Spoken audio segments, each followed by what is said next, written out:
For the Sorry. okay. Welcome back to the Legacy Tour Huntsville. This is round 4. I am Zachary Cuck, your host, and I am joined yet again by Elaine Fox, my co-host. How's it going? I'm excited. I've got Aluren over here with Kevin on the right. Yeah, Kevin is back in the feature match area. I believe he's 2-1 at this point. Both these players are 2-1. James Hess on the left is playing Elves, and like Lane already mentioned, Kevin is playing Aluren. It's sort of a strange matchup. Again, it's two creature-centric combo decks. I know. Pairing off. It's been a little strange. We haven't seen a whole lot of the sort of grindy kind of Miracles versus Storm, or Miracles versus Delver versus whatever Elves type deck. This is. Did you see what he named off that therapy? Looks like he blind hit is that a Green Sun Zenith? Yes. I think it is. I think that is what it is. He must have known he was on Elves. Yeah, no, well, now, amongst the regulars on the Legacy Tour, James Hess has made a name for himself as the Elves player, although I shouldn't really take credit for that. James was known as the Elves player on the Star City Games Open circuit long before the Legacy Tour Huntsville started, but James is a good friend of mine, and he's come to a couple of the Legacy Tours, and he's done pretty well at most of them. And he's been playing Elves forever. This is his deck. He's good at it. As you can see, he's got it almost entirely foiled out. That's quite the dedication to a single deck. Oh yeah. Well, you're the infect guy. So. Well, some people say that. Yeah, I hate to try and take the role from the boss, but I wouldn't mind being known as the infect guy. People are mean to the boss right now. I see he's doing like some of the versus videos right now, and they don't like that PPD is gone. Yeah, there's a little controversy there with whatever happened ending his contract, but yeah, I don't want to speculate too much, but something clearly went down. And yeah, I'm open. I'm willing to watch some Tom Ross. I like Tom Ross. Oh, I love Tom. Yeah, I've talked to him a few times. I mean, being that he's sort of the mastermind of the deck that I am hopefully becoming known for. He's a good person to go talk to for advice, and he's definitely given me some pointers on how to play the deck and how to sideboard in certain matchups. I especially asked him some questions when I wasn't sure how I should sideboard. Mm-hmm. Like I have been having a lot of trouble with Miracles, which he makes it look like a cakewalk, but I've had a lot of trouble with it in some of the events I've been to, and I wondered if there was a trick or a secret I wasn't privy to, and anyway, he's like, it's just easy, just be Tom Ross. Yeah, just be the boss. Just be Tom Ross. You never lose, right? All right, so we saw a Wirewood symbiote come in that got abrupt decayed. It was abruptly decayed. Yeah, so we're going to see where James is going to go from here. Now, I'm sure Kevin is aware of what James is playing. Nothing plays Wirewood symbiote other than Elves.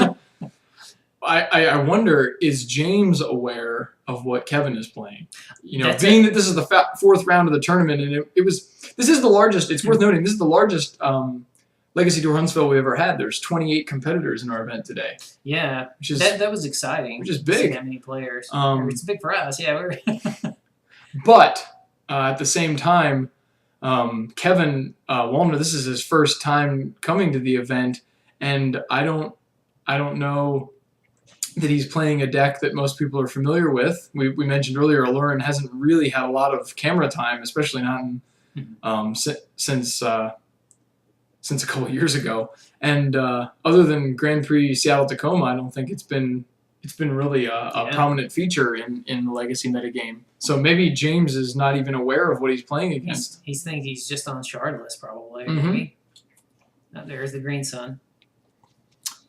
Now, he had one of those stripped by the first Cabal therapy, but looks like he managed to draw a second, and he's casting it for X's 1? 1.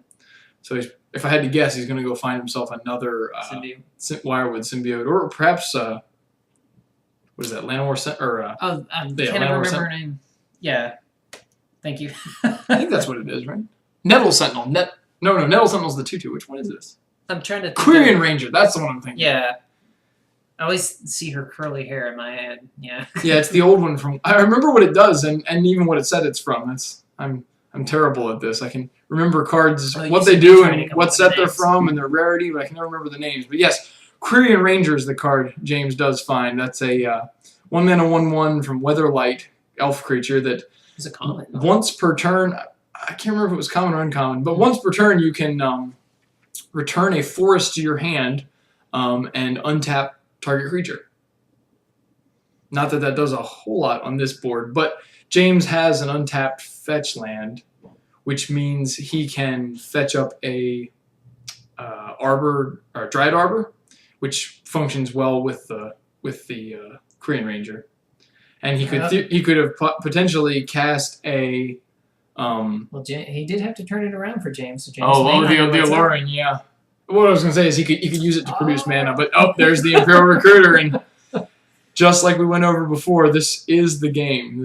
That's all it takes is those two cards. Once the Aluren resolves, the game is over, assuming the rest of your creatures do. And last time I checked, Elves didn't have too many counter spells, so Kevin is just gonna walk James through the "this is how you die" procedure, and we'll be on to game 2. So you're making it so complicated. This is all you got to do, right?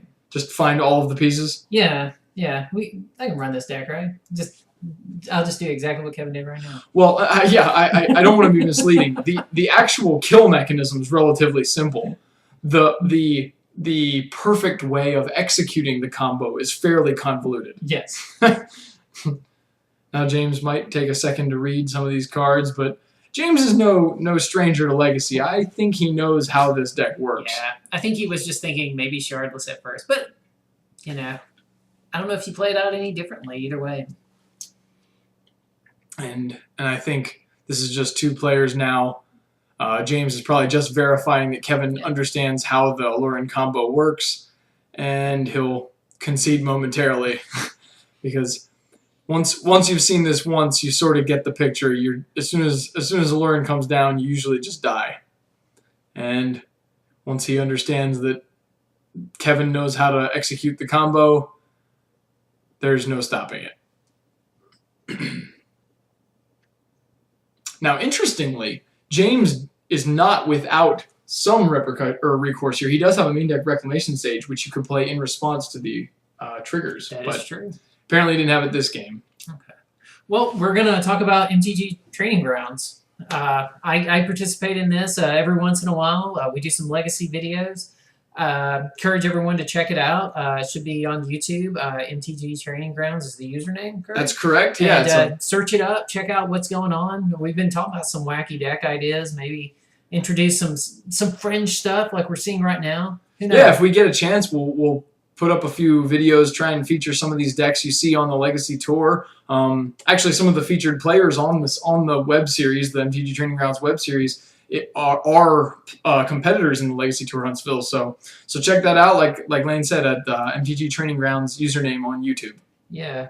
On to the sideboards we go. I'll start off here with James's sideboard. He's got a quad set of Cabal Therapies, quad set of Abrupt Decays, and then a bunch of one-ofs. 1 Scavenging Ooze, 1 Rurik Thar the Unbowed, 1 Elder Scale Worm, 1 Progenitus, 1 Sylvan Library, 1 Surgical Extraction, and 1 Null Rod. I think it is very unlikely that any of these cards matter in this matchup. James doesn't have any enchantment hate in the sideboard other than Abrupt Decay, and that doesn't stop Aluren because it costs too much. Rurik Thar can fight against brainstorms and stuff, but it doesn't actually stop the combo kill because it's all creature-based, and Rurik Thar only triggers off of non-creatures. I think the only card in his sideboard that might matter is Elder Scare Worm, which I think Elder Scare Worm says that if you don't take damage greater than 7, basically if you don't take 7 damage in 1 hit, you don't die. You can never go below 7 life. So maybe that's worth playing. I can't remember the exact wording though. If it's damage or loss of life, it may not even matter with the way the Strix works. But I would not be surprised if James didn't sideboard anything. Maybe Cabal Therapies if he thinks he can strip the cards out of his opponent's hand. But otherwise, the main deck is pretty well set up to try and go off as fast as possible, and that's what he wants. He wants to just be fast. Yeah, the only shoe-in I see on Kevin's side is the Toxic Deluge. That's a very good card against Elves. Yeah. But other than that, I don't really know. Maybe an extra Abrupt Decay in case you were trying to interact with any individual pieces. I mean, it gives you some more removal. I don't know. What do you think? You could make some argument for the counterspells. A lot of times Elves tries to combo in via Natural Order or Green Sun Zenith. So Force of Will and Swan Song can do some work. Bone Shredder is kind of like another. It's a creature-based removal spell that can do a little bit of work. And actually, I think a newer card that might do some work here is Minister of Pain. If I remember correctly, that when it enters the battlefield, you what was that mechanic? Exploit? Is that the whenever something dies. So when it enters the battlefield, Minister of Pain, you can sacrifice a creature, and if you do, all creatures get -1/-1 until end of turn, or all of your opponents, something like that. Yeah. So it's effectively a Golgari charm, which is usually good against elves. Seems pretty good to me. That would be worth considering. I think I believe it's 3 mana, which is a little bit of a cost to pay against a deck like elves. Like you want interaction that's a little faster usually. Yeah. But surprised not to see the Golgari charm actually in the place of the Minister. So, well, I think the primary reason for playing Minister of Pain over Golgari charm is that Imperial Recruiter can find it. You can tutor for it. Yeah, and it seems good against Death and Taxes too, being a creature. Right. It's a little easier to cast. It has a similar effect as Golgari charm. Yeah. So there is that. But like I said, I think the primary reason is because it's a tutor target for Imperial Recruiter. That's true. And I would expect to see that come in. But that really, there's not a whole lot of sideboarding to be done from either side here. Just little changes. It's not a wholesale swap like you see in some matchups.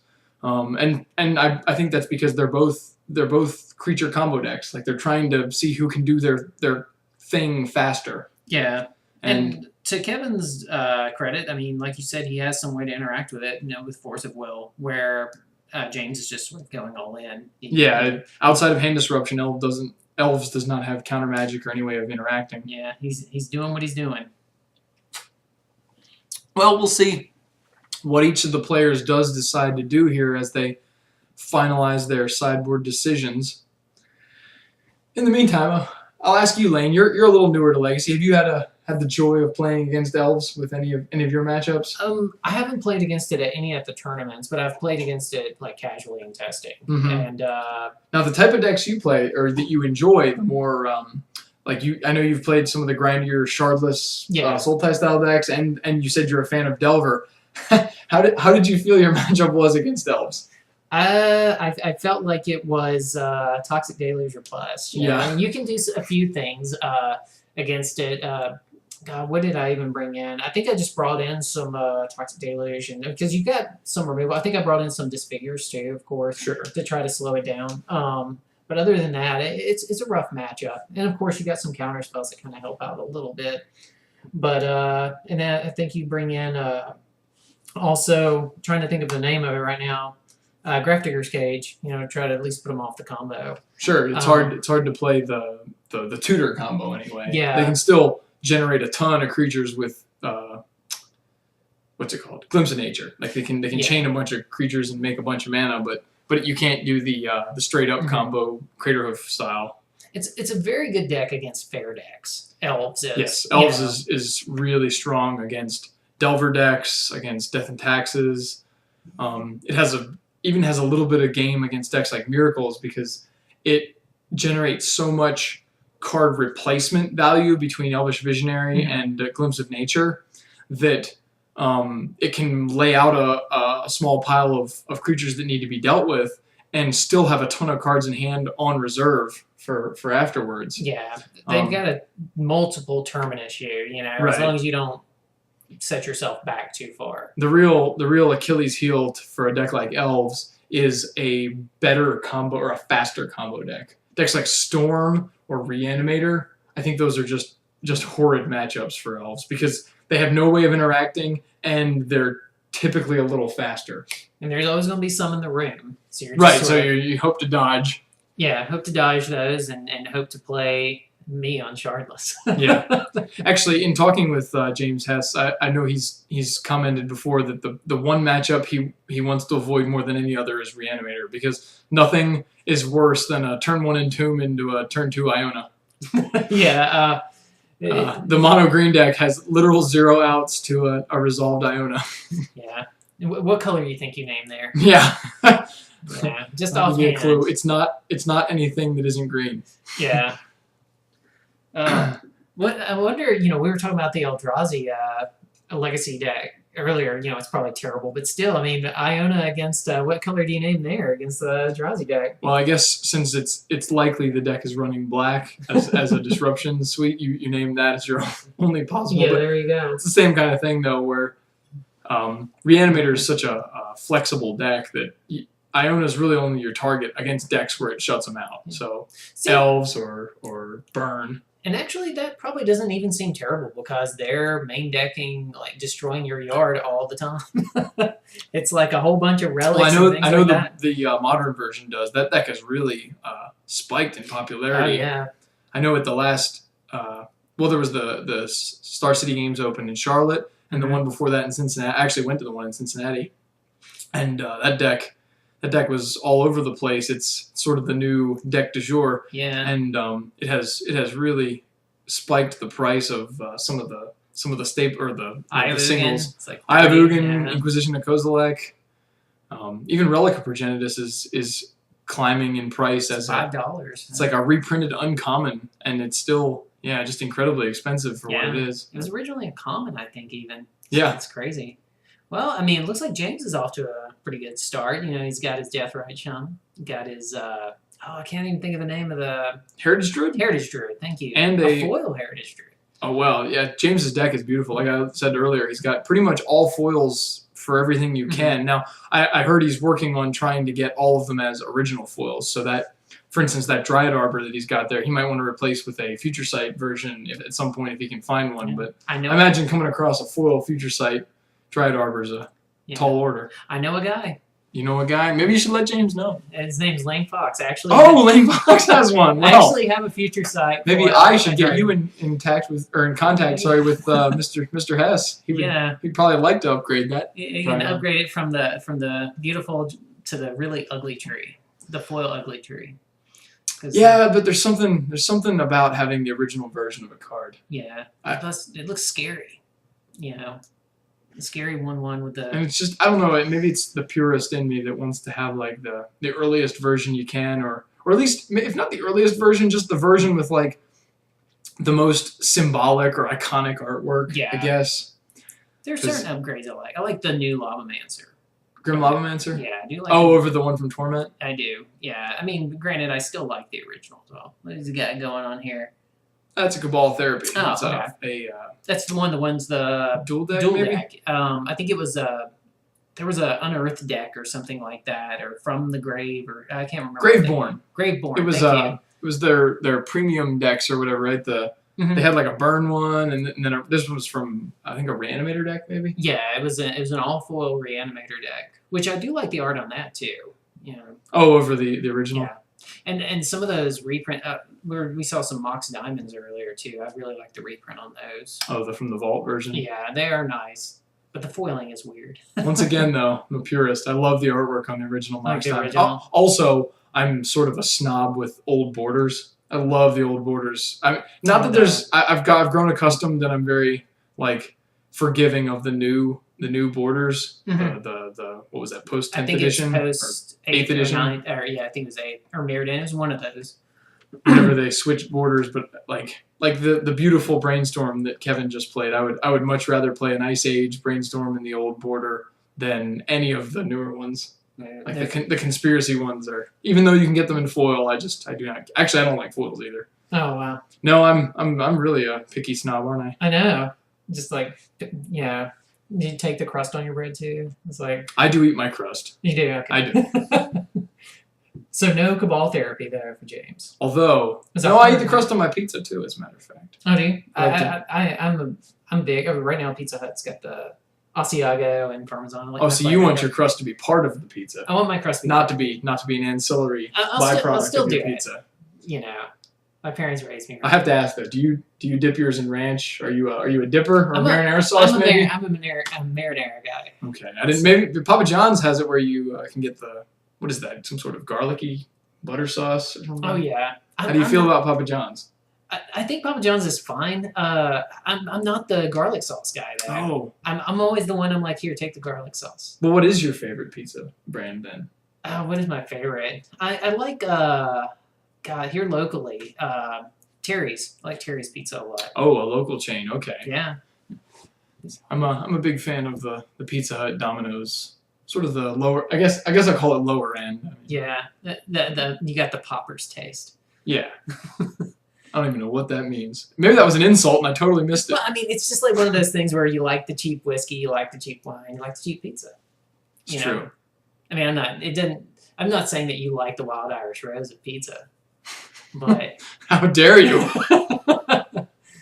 well, we've got some crazy things that are going on here. It was cabal therapy that was countered, and then we got it flashed back, and then we've just got all sorts of craziness going on here. Now, I assume this means James is fearful of a turn 3 or turn 4, excuse me, Aluren, which just could produce yet another combo kill, and that would just be the end of the game. He just wants to make sure he's still alive to live another day. Now, this Abrupt Decay is targeting James's Deathrite Shaman, Mm-hmm. and there was a land exiled in response, although I think Kevin used his land to exile. Yeah, or he used his Deathrite, so we've now got a relatively empty board on James's side versus Kevin's pair of Deathrite Shamans. It's because he's got the natural order. That's what's going to happen, right? He could. No. Now there's Just a Heritage Druid. Heritage Druid and a passing of the turn, so James's hand must be a little slow or clumped with natural orders or something like that. Well, yeah, I'm not quite sure. Well, I mean, with the natural order, if he landed. Now there's a Cabal Therapy I like. Oh wow, what do you think he's naming here? Natural Order, 100%. He hits that. The only reason James has 2 untapped lands is because he has cards he can't play, and he didn't play a land. So what could it possibly be? That's a very good point. If he had Green Sun Zeniths, he'd have played them. If he had, I guess it's possible he's holding a pair of Crater Hoofs, but if that's the case, then you don't even mind missing on your Cabal Therapy because your opponent is doing nothing. Yeah, I think if he would have had the land drop last turn, he could have played it off the Arbor and or Natural Order and then sacked the Arbor. Although it would not have been lethal at that point. That's a good point. The Crater Hoof would only hit for 6, but even so, Progenitus gives you. That's true. If he boarded that in, or the what was the one I was talking about? Elder Scale Worm. Oh yeah. If he brought that in. Big scary guy. Something that can do a lot more damage than Heritage Druid. Looks like we have an Abrupt Decay in response to the Cabal Therapy. This is probably taking him off of potential flashbacks and mana. And Kevin will name a pair of natural orders. Oh wow. Through a little bit of inductive reasoning, we has stripped James of the remainder of his hand. Now let's see if Kevin actually has a follow-up. He does not. And James's draw for the turn it's going to be that land he needed was another Abrupt Decay. So well, he's not without plans here. It's a slow clock, but it's a clock nonetheless. And Kevin isn't about to combo off. He has only 2 lands and 3 lands make that. Maybe he's got to play this turn. But he's got some cards in hand too, though. And that's it's a scary position to be in if you're James Hess. Your opponent has cards in hand, almost enough mana to do stuff. Or to cast his Aluren anyway. Does he find those Toxic Deluge we were talking about earlier? Oh, yeah, that'd be devastating right now. A deluge for 1. Yeah, we'll see. Oh, yeah, that would set James back to the Stone Age here. And we've got 3 mana. Oh, this doesn't smell. Oh, there it is. Poor James. This is not his round. But we'll see. Kevin still hasn't won. Elves is good at rebuilding if he draws maybe like an Elvish Visionary and a Green Sun Zenith or something like that. He can really rebuild in a hurry. In the meantime, Kevin's got a cantripping critter of his own, and Baleful Strix, and flying over that board that's so bogged up right now. Wait. And a Cabal Therapy. Once again in the blind, what does he find? Is that I can't even see what that is. Looks like Birchlore Rangers, the one from Onslaught. Wow. You tap 2 elves to make a mana. I assume Kevin will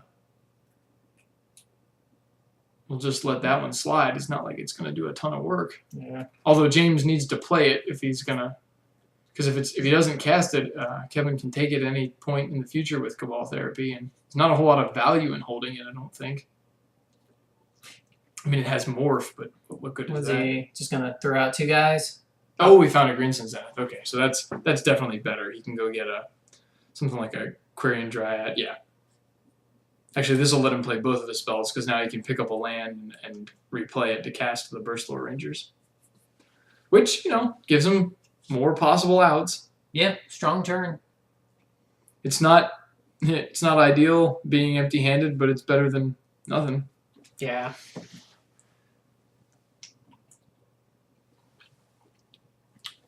Let's see. Is it going to be like a total slap of the... I know he would just like throw up if it was like another Toxic Deluge. Boy, that would be rough. No, it looks like Kevin just passes the turn back. No plays. Maybe he's sitting on parts of the combo and needs land. I feel like everything in his deck costs less than 3. Or less than 4, excuse me. It's probably some removal. Could be. And so we're going to see a block here from the Baleful Strix, taking out the Quirion Ranger, and James has just another land. Kevin has found a 4th land. Looks like he is casting another Baleful Strix. So he's going to be able to continue putting up a defense with his flying blocker. End of turn, James will fetch, I presume, to find another Dryad Arbor. If he's got a second, was that the first one he played earlier? I think he's got another one in the deck. So that's usually the best creature to find. Yep, there it is. Another from the Wallner. Tells me, I mean, maybe Kevin's got in his hands some combo pieces without, having the full Aluren. combo. Yeah, I mean, maybe we're just like looking at like a Dreamstalker in hand, or so. Yeah, if we don't have a second hand cam to see what's in Kevin's hand, although he's laid it down on the table anyway. But presumably, it's something that either doesn't affect the game much, or he just doesn't, have the ability to cast it right now. Yeah, he's done a really good job up until this point. There's another Quirion Ranger.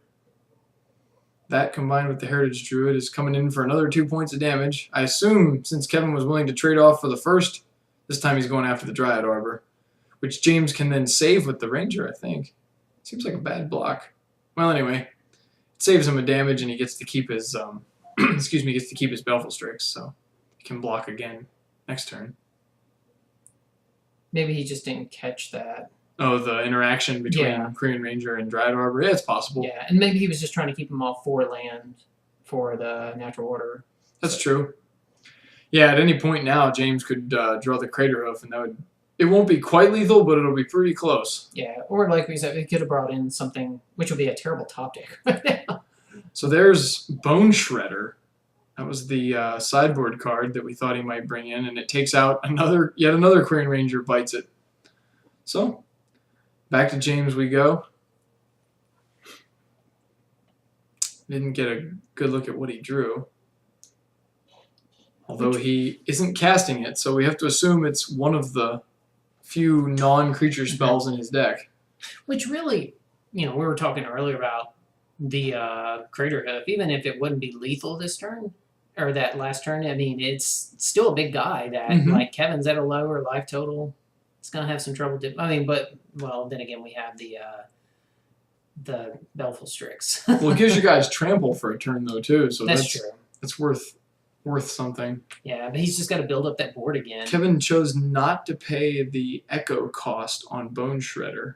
Hopefully, I guess, hoping that he would find some of the missing combo pieces and just have the mana available. I'm almost thinking Kevin wants James to commit more to the board, which he's going to have to do, so that he can just blow him out. Now, there's another Abrupt Decay. Kevin's seen at least 2 of those this game. Maybe that was the 3rd. Yeah, I'm not sure. Baleful I know I've Strix seen at least 2. He's on the offense again. Yeah, got him on that 18-turn clock. So. This is a bit of a draw-go now. Players have both ground each other out to where their resources are at a minimum. Although James now has 3 cards in hand, he should be able to play something. Maybe it's the Crater Hoof in hand. Oh, there's a Glimpse of Nature. So. No, we'll see what they are now. Maybe this can chain a few creatures together. It's got the Wirewood. Wirewood Symbiote. Maybe another 1-mana spell here. We can. Oh, looks like this might just be an attack step, actually.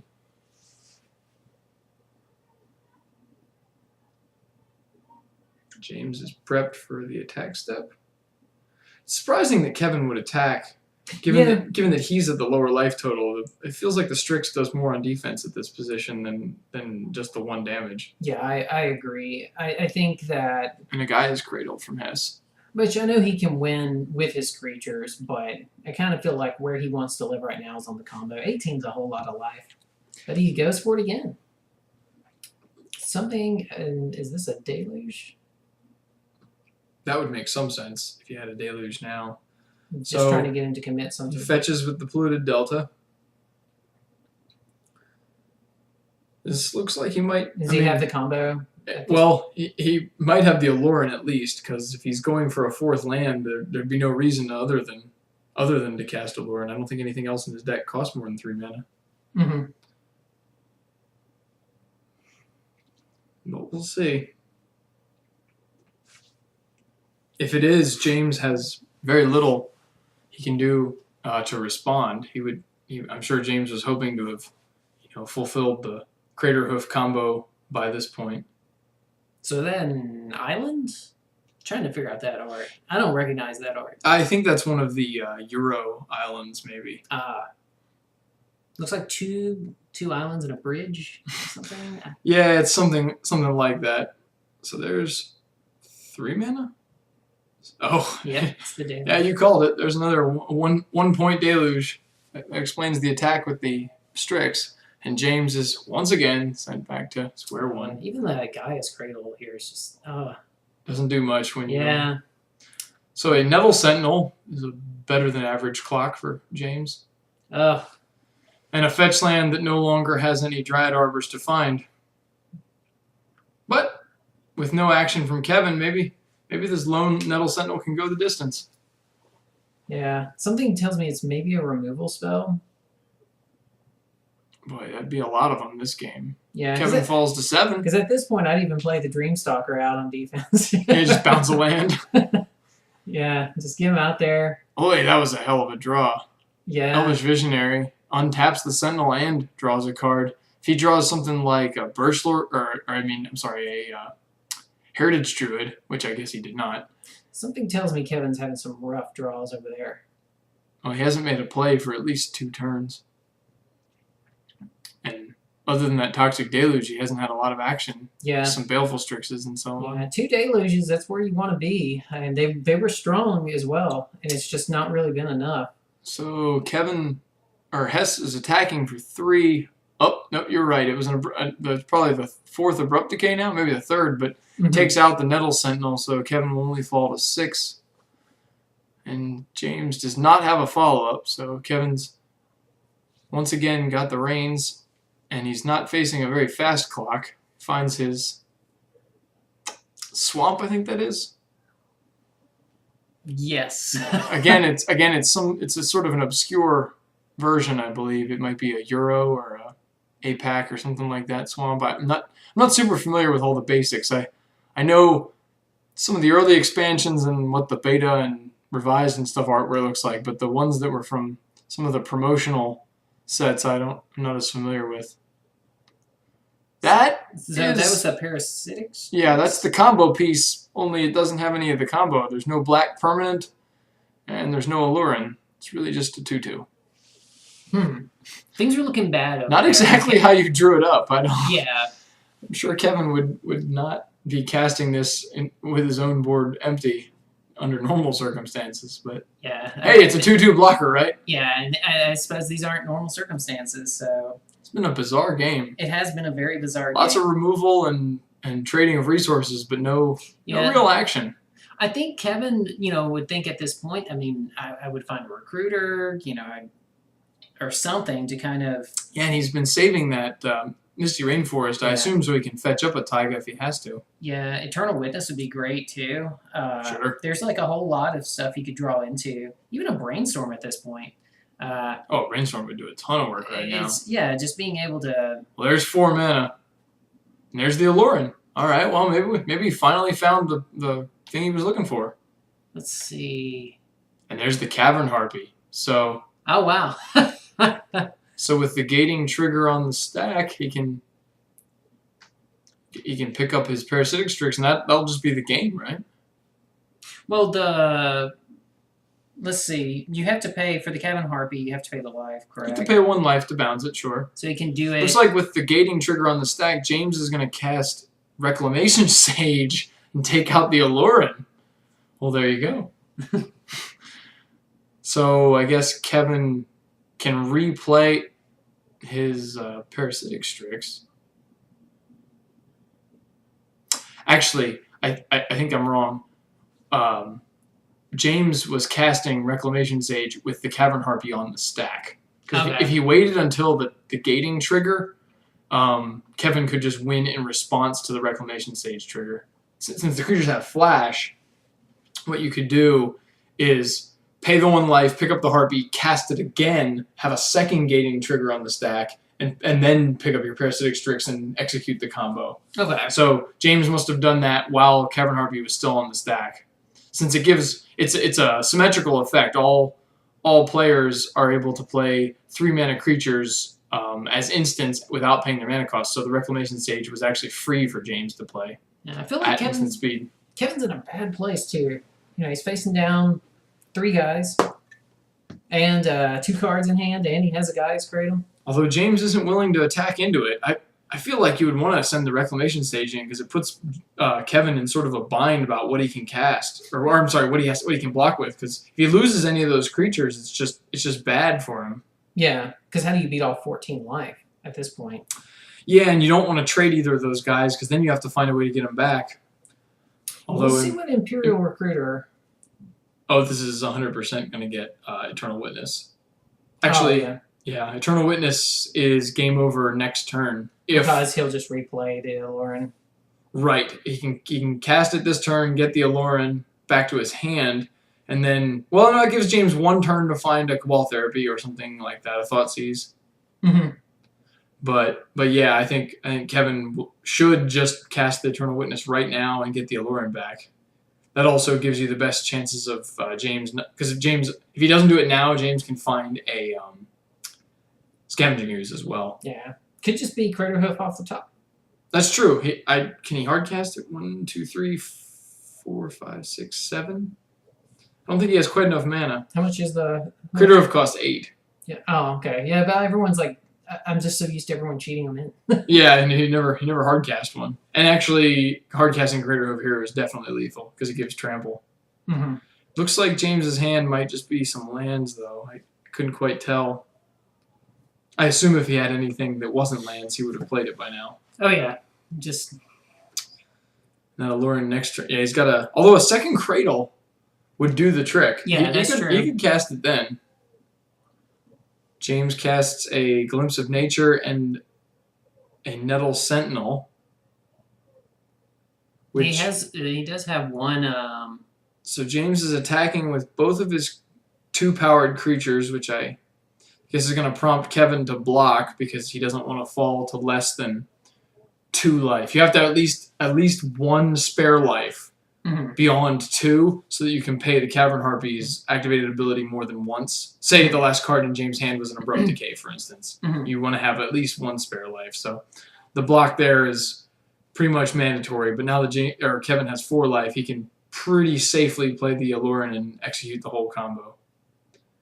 Unless James' hand is another Reclamation Sage, maybe. I'm not even sure if that does it. I don't think anything does it at this point, actually. I think there's only 1 Reclamation Sage. And that's worth noting, too. So... Yes. Not that Kevin knows that, but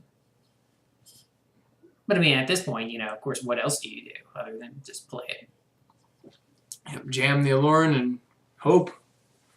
Yeah, I don't think James has too many outs here. And since the combo is already on the table, I think that's just about all she wrote. Oh, and a Thoughtseize for good measure. This will pretty much end it. Yep, just lands in Hess's hand. Even though Kevin falls to 2, he has the 1 spare life required to fire up his combo, and that'll take care of it. This is the same procedure as last game, and yep, James is going to fall to the infinite drain life effect. Wow, but that was an interesting game, though. I feel like Kevin had had such a rough time just trying to piece everything together. I was so surprised to see the parasitic Strix just come down and just be hard cast out there. Yeah, you sort of. I mean, sometimes you get into that spot where you can't really do anything else, and that's sort of the downside to a deck like Aluren is where when you don't have Aluren, it looks like a really clunky, bad version of Shardless Sultai, and that's really what it is. Kind of, you're just a grindy deck that doesn't grind very well. Oh yeah, I mean, especially not losing or not having things like Ancestral and everything that makes Shardless what it is. Well, and you know, it's funny because without Aluren, which is a super powerful enchantment, cards like Parasitic Strix are just terrible. I mean, this is Legacy we're talking about. You have things like Tarmogoyf. Without the combo, Parasitic Strix is just pathetic. But yeah, I didn't look at Dreamstalker and just think, man, that is Legacy written all over it. Yeah, I'm like, did you see what they just posted? They just printed a 1/5 for 2.